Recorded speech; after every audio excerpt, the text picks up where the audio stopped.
Hi, I'm Dr. Jeffrey LeBenger. At Summit Medical Group, we believe that all citizens need to be informed about the important healthcare issues that affect their lives.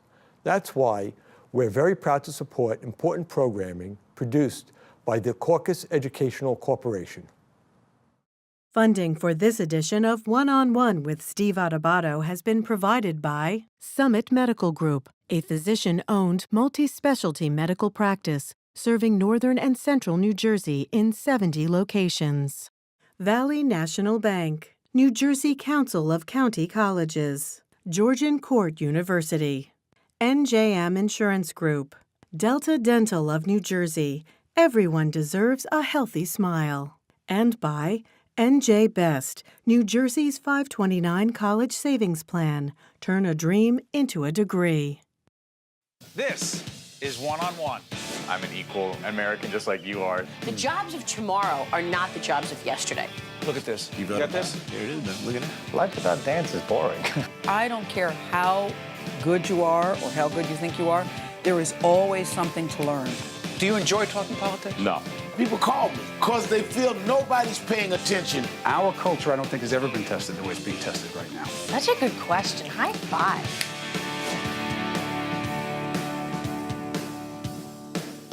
Hi, I'm Steve Adubato. Welcome. This is One-on-One. My good friend and radio colleague, Al Gattullo, host of Al Gattullo Craft Beer Cast, AM 970, Saturdays at what time? 8 o'clock.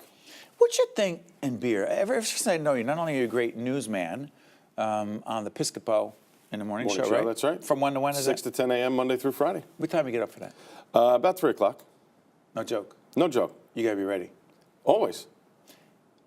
Newsman is one thing, but an expert on everything about beer, where'd that come from? Well, I don't know about an expert. I never want to call myself an expert because there's always a learning experience. You're an aficionado? Aficionado. That's a better term. But love drinking beer over the years, and the craft beer scene has had its ebbs and flows. Started in the mid-'80s with Sam Adams, Sierra Nevada, and then moved on in the 90s. They had a big craft beer explosion, and then there was a bubble. It burst. Craft breweries were not as plentiful, let's say. Right. In the 2000s, started to come back around again. And in the great state of New Jersey, we started to see a resurgence. A couple of breweries in New Jersey in the mid-'90s were sustaining the beer scene.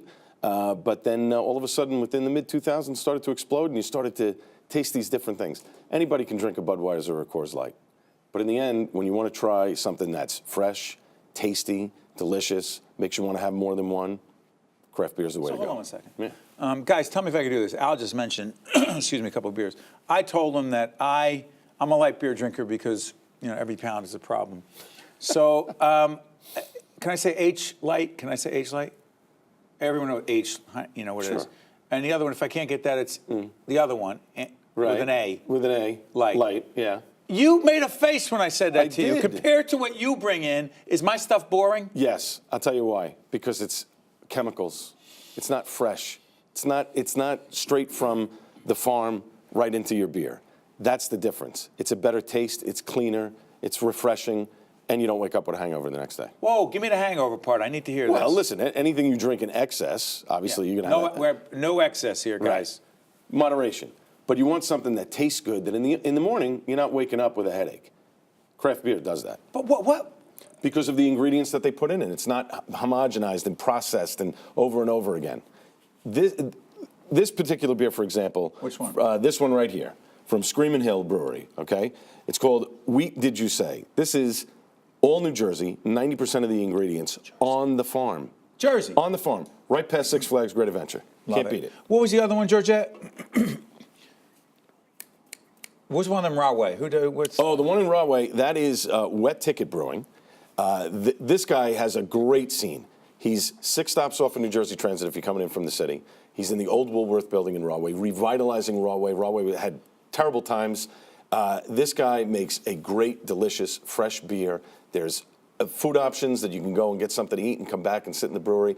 He is just killing it in Rahway. By the way, describe the show. When I said Al and our colleagues, not only have I worked with Al on the morning show, but we have check it out. We have a new Sunday, 2 p.m. That's you heard about our new show? Yes, I heard about your new show. The Leadership Lessons in Hour. Leadership. Yeah. It's based on our book, and by the way, State of Affairs, our other series is on the back end of that as well. So 2 p.m. on Sundays on AM 970. Not that I'm plugging, but your show is a different time and a different focus. Go ahead. That's right. It's Saturday nights, 8 o'clock. We focus on craft beer, but it's more than craft beer. It's there's spirits involved. We do talk about vodka. We talk about gin, rum, wine. But not only that, it's the experience. When you're drinking with friends, what are you normally doing? Talking. You're listening to music. You're telling stories. That's what we're trying to do. But the other part of the show, it's about small business. Small business is the lifeblood of America, and without small business, you don't have it. You just don't have it. The breweries in New Jersey, all of these people that are represented here on the table, from north to south, all of it is small business. It's about making a better life for themselves, about making a better life for their community. And that's kind of what the breweries are. Like Wet Ticket, as I used an example. What about the Boardwalk one? Forgotten Boardwalk. Forgotten Boardwalk. What They're based out of Cherry Hill, New Jersey, and it's all kind of that theme of the Jersey Boardwalk, the Jersey Shore, right? So, but more importantly, is that female-owned? Yes, female-owned. Just checking. Community.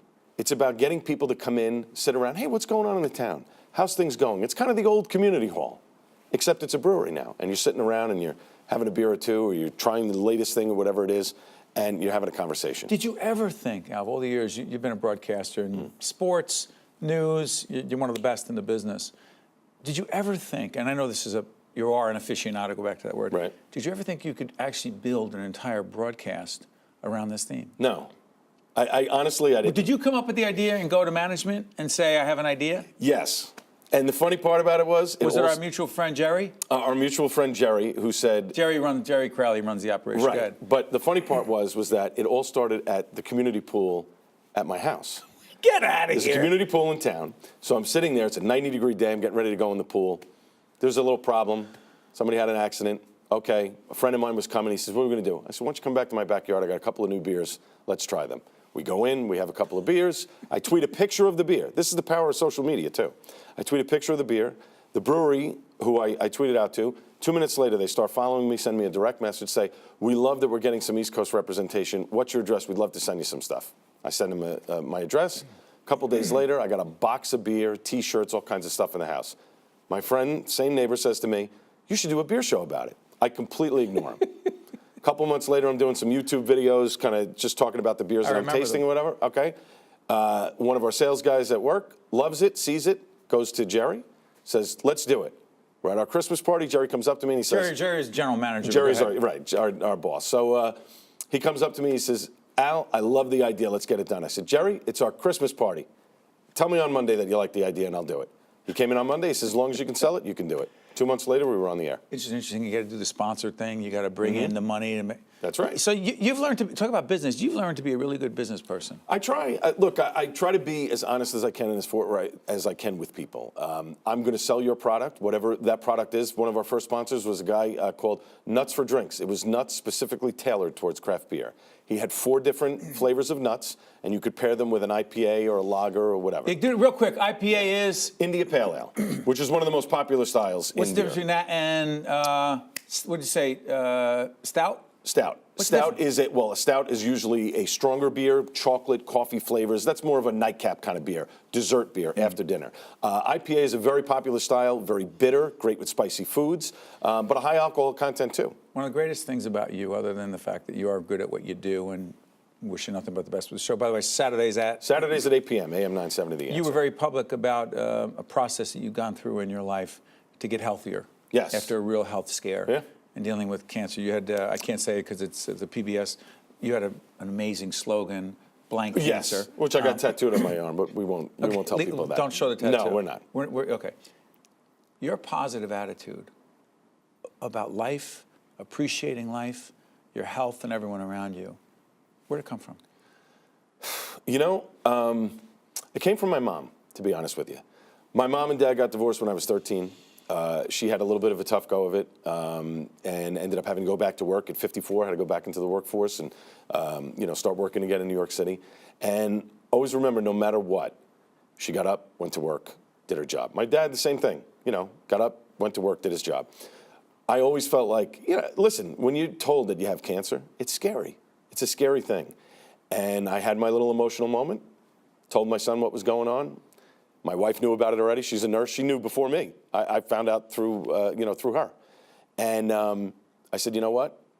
You just got to fight it. Whatever it is, you can fight it, you can beat it, and move on. And I didn't ever miss a day of work. You did not. I never called in sick, and believe me, there were days I got up and said, maybe I should just stay home and go to sleep. But my motto was, if I could get my legs out of bed and I could get up and go downstairs, I could go to work. You have no idea how many people you helped through those social media posts that I read every day, and you motivated a lot of people who are dealing, excuse me, out with some tough stuff. Thank you, my brother. You got it, Steve. Anytime. All Thank the you. best. Saturdays, 8 p.m., AM 970. Check that out. And in the mornings as well. What's the guy's name? Joe Piscopo. That guy. And Frank Morano. Yeah, well. They're good yeah. guys. And Debbie on the Debbie traffic. Duham on the All right, traffic. enough plugging. I'll be back right after this on One-on-One. To watch more One-on-One with Steve Adubato, find us online and follow us on social media. Dr. Forrest, we're here tonight at Kessler Foundation talking about the research that you and your colleagues are involved in helping veterans improve the quality of their lives. Talk specifically about your research. We have a number of research studies which are funded by the Department of Defense, and they're aimed at, the research that we do, they're aimed at improving with a person with a spinal cord injury, basically repairing a lot that the damage of the spinal cord injury does in terms of muscle, in terms of bone, in terms of blood pressure, in terms of function. So we do have a lot of research in a lot of different areas, and the idea is not only to improve in function, but also improve wellness and also improve physical benefits for the individual. And that affects quality of life. How they live day to day is so much dependent upon the injury. So therefore, we're trying to fix, not necessarily fix, but definitely trying to see what we can do to repair much of the damage that's been done because of the injury, that's secondary to the injury. Actually, one of the folks on a discussion I'll be moderating a little bit later on, is a veteran and has had a serious spinal cord injury. He will be in the exoskeleton. Let folks who have either heard of it, haven't heard of it, just don't know exactly what it is and why is it relevant to this discussion. The exoskeletons are unique because they enable people who can't walk, who potentially want to walk, being able to walk over ground with the assistance of the exoskeleton. And that's what you're going to see. You're going to see a person with the aid of an exoskeleton is able to walk over ground. For this particular person, I think he really enjoys walking over ground, and for him, that improves his quality of life. And he's very good in this device. So I think. But what is it? I mean, I've seen it, and again, folks, we're going to be showing some video of the exoskeleton as we talk about it. But how would you describe it in layperson's language? So it is, if you like, it's a device that's got two motors at each hip, 2 motors at each knee, and it is the motors that allow the individual to be able to walk in an exoskeleton. And then no motors at the ankle, but the attachments at the ankle allow the individual to take steps. And it's these motors that allow the individual to walk on level surfaces. And you'll see it's got a pelvis piece, and it's got 2 thigh pieces, and then what we call the shank, the lower leg. And it, as I said, it's the motor that's actually doing the movement, but the individual is still loading over ground. And we know from our research that the individual is having some muscle activation. We also know from our research, because now we've been doing this for a number of years, that the individuals walking over ground potentially do increase the muscle as they're walking, and so that's got benefits. That's got benefits for blood circulation, benefits for pressure sores, or lack of, allowing a person who potentially, if they're walking over ground and increasing blood flow, limits the amount that they may actually get from the injury. Plus, it's exercise, and so then you've got a cardiovascular effect as well. Doctor, what's so interesting is it's part of the discussion tonight is about not just quality of life for veterans, particularly those who have had serious injuries, spinal cord injuries, other injuries, But employment, what is the correlation, the connection between the research you're involved in and the potential employment of veterans who are dealing with certain injuries? Yeah, that particular, for our studies, they are with us for a long period of time. We have had a number of individuals that have had injuries that now have actually gone back to employment, and they now aren't in our research. And in fact, that's one of the reasons we couldn't call on them tonight, was they are actually have got employment. What's that like for you? I'm sorry for interrupting, Doctor. What is that like for you professionally and personally?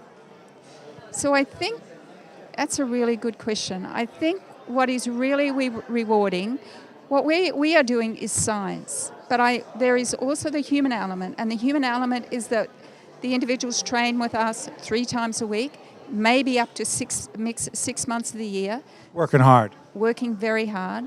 We get to know them.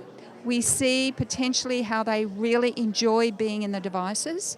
We see potentially the gains in the trunk, which we are seeing. We see that they are losing potentially abdominal fat as well. So we see gains for the individual, and they like those gains. So from that perspective, it's very rewarding. Yeah, it really is. Not that you can predict the future, but what is your sense, scientifically, clinically, as it relates to the future of research in these areas and what it potentially means for veterans who have given so much to our country and have been injured and just really need a little help, and they're working hard? Yeah. Actually, that again is a great question. I have the questions, I don't have the answers. I think in terms of the lifespan of exoskeletons, we started our first in 2012. We started the research. We've been doing a lot of research. We're starting to get publications out. The growth is very fast. There are now devices where you have stimulation and so you have modulation by neuromuscular stimulation within the device. So I think the development of it is very exciting. They are becoming lighter. They are becoming cheaper. The technology. The technology is improving. The controllers, the mechanisms, the software that is driving the movement is changing. The rehab, we are giving valuable information back to what's effective in the devices, what's effective for individuals, how they walk in their devices. So I think the growth, potentially, it's a very exciting time. Thank you, Doctor. Okay. To see more one-on-one with Steve Adubato programs, visit us online at steveadubato.org. If you would like to express an opinion, email us at info@caucusnj.org. Find us on Facebook at facebook.com/Steve Adubato PhD, and follow us on Twitter at Steve Adubato. She's back. Our good friend Michele Siekerka, President and Chief Executive Officer, New Jersey Business and Industry Association. How you doing, my friend? I'm doing great.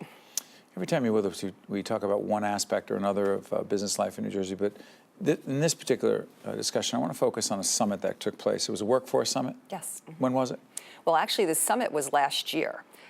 But the result of the summit was a task force report on post-secondary education and the focus of how do we make New Jersey attractive and affordable for millennials. That is this report, the education equation, strategy for retaining and attracting New Jersey's future workforce. Michele, what is the problem? Well, the problem is we're #1 in the nation for millennial outmigration. 18 to 34-year-olds, #1 in the nation. Now, stop and think about that. That's our future workforce. Wow. So then we step back. So we identified that a few years ago as an issue. So we say, all right, what are we going to do about that? And when we did our homework, as we always do at NJBIA, we learned that attractability and affordability of post-secondary education is an issue that needs to be addressed in the state of New Jersey. When I talk about post-secondary, I'm talking about after high school, because we're also #1 in the nation for exporting high school graduates, meaning they're not going on to 4-year traditional education in the state of New Jersey, okay? So we have to ask why. And then our study leads us to the why is, #1, attractability. We don't do enough to attract our own students to stay, when actually we have a pretty good brand for higher ed in the state of New Jersey. We just don't market it that way. And #2, affordability. We're the 4th most expensive for 4-year education, post-secondary in the nation. So back up for a second. Yeah. When we lose someone who graduates from a New Jersey institution of higher learning, some people call it the quote-unquote brain drain. Yeah. What do we lose? Well, let's start what happens when we lose the high school grad who doesn't stay here for post-secondary. Think for a moment. #1 property taxes in the nation to fund K-12 education. And then hold on, wait a minute. Yeah, yeah. I'm talking about people who, I was talking about New Jersey college students who leave after college. You're talking about. Oh, I'm taking it back a step, Steve. Whoa. Oh, absolutely. I'm talking about. We just paid for them to go through 12 Bingo. years of public school education with big property taxes and state aid. On average, $20,000 per pupil per year times 13 years. Highest property tax in the nation to allow that asset, that investment to walk out of the state of New Jersey, who is our future workforce. Huge red flag, right? So it's not even about, so yes, do we lose them later? Yeah, but let's take that step back. Why are we losing those who are graduating from high school? Why aren't they staying here, our future workforce? Some of the most specific and concrete recommendations to try to improve the situation include? So #1, branding higher ed in the state of New Jersey. When we talk to millennials about what they want in their higher ed experience, they tell us, I want to be in an area that's close to vibrant communities and metropolitan. Okay, we've got that. We're between two cities, right? They want to be somewhere where they're going to come out and get a high-paying job. We've got that. They want diversity. We've got that. So like everything they ask for, we have. Was it a branding issue? It is a branding issue. If we have it, is it a question of they don't know it? That absolutely. So that's the first piece of it. #1, if we build it, will they stay? Now it's got to be affordable. The college presidents are part of our task force. So the task force that we assembled is K-12, community college, career and technical education, traditional public and private 4-year. Along with them, we have 3 departments of state working with us: DOL, higher ed, and Department of Labor, higher ed, and Department of Education. Got it. K-12. Our members, business community, trying to help inform the process, okay? Nonprofits and millennials. We have over 100 people on our task force that help to issue that report. Wow. Do you sense that we're going to do another conversation with Michele, a separate conversation on our sister program, State of Affairs, do some public policy questions. But is this a public policy question as well? Absolutely. How so? Because this is our future workforce. I represent the job creators in the state of New Jersey. I represent over 1 million jobs in the state of New Jersey. We want to make new jobs every day. If we don't have a workforce to feed that pipeline, we have a problem. And the second part of this challenge, aside from the affordability, is what are we training for? Because if you look at workforce development, we have 44,000 vacant jobs in the state of New Jersey that are technical skill jobs. Technology, all those jobs don't require a 4-year education. Many of them require a certificate, a piece of paper that says, I know how to build or fix that widget. 44,000 vacant, right? So we've stepped away as a society to training students in what was traditional career and technical education. And that's the other part of this, is we need strong education early on, that those technical jobs that pay a hell of a lot of money in the state of New Jersey, that afford you the opportunity to live, work, and raise a family in New Jersey, you don't necessarily need 4-year education for either. Stay on this whole millennial thing. What could and should businesses be doing to make the workforce more attractive to these younger, 20 to 34-year-olds? Absolutely. That's the other part of the equation. If we build it, will they stay? So I tell our companies all the time, I share with them what Your millennials... members. Yes, and I tell my members all the time what millennials tell me about what they want in their workforce, right? So what's most important to millennials is they're mission-driven. They actually will take a little less money to work with a company that has synergy with their mission. By the way, they do, because they work with us and they take a little less money. I'm sorry. I couldn't resist. Perfect example. Yeah, but it is mission driven. Absolutely. They want to feel like they're part of the process. They want to feel like they're heard. They want flexibility in the workplace. They want to be a part of the team. But they also want to know that investment and return on investment means that return on investment goes to community, society, social issues, not just profit-driven bottom line. That's really important to millennials. Making big money as important to millennials as it was to some others. I've got 30 seconds left. Go ahead. So money is, let's not say money isn't important. Because it's not cheap to live here. It's extremely expensive. So we need a balance. They absolutely want the money, but what we understand is they'll take a little less for mission driven. So it's important that companies lean into what millennials want. They can't sit there and go, oh, I don't care. They have to lean in. You can't say, this is us, take it or leave it. Exactly. Because the only way you're going to get a competitive workforce is give them what they want, and then they'll be attracted. Michele Siekerka is the president and CEO of New Jersey Business and Industry Association. Also should say that we have a great relationship with New Jersey NJ Business, which is a magazine that you guys put out. Absolutely. Award-winning magazine, comes out once a month. And we have a daily New Jersey Business Today. That's the New Jersey Business News of the day. Michele, thank you for joining us. Important conversation about how we retain, attract younger people who are, as you said, our future workforce. Great having you as always. Thank you. Check you out next time on One on One. Thank you, Michele. Thank you. One on One with Steve Adubato has been a production of the Caucus Educational Corporation, celebrating over 25 years of broadcast excellence. Funding for this edition of One on One with Steve Adubato has been provided by Summit Medical Group, Valley National Bank, New Jersey Council of County Colleges, Georgian Court University, NJM Insurance Group, Delta Dental of New Jersey, and by NJ Best. Promotional support provided by Jaffe Communications, where business, media, and government converge in New Jersey, and by NJ Biz, all business, all New Jersey. Transportation provided by Airbrook Limousine, serving the metropolitan New York, New Jersey area. One on One with Steve Adubato has been produced in partnership with TriStar Studios. What is your child's dream for the future? Doctor? Teacher? Architect?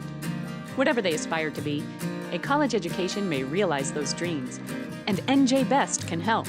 It's the college savings plan specifically designed for New Jersey families. Start saving today with as little as $25, because now is the time to invest in their future. To learn about NJ Best 529 College Savings Plan, its investment objectives, risks, and costs, read the Investor Handbook available at njbest.com.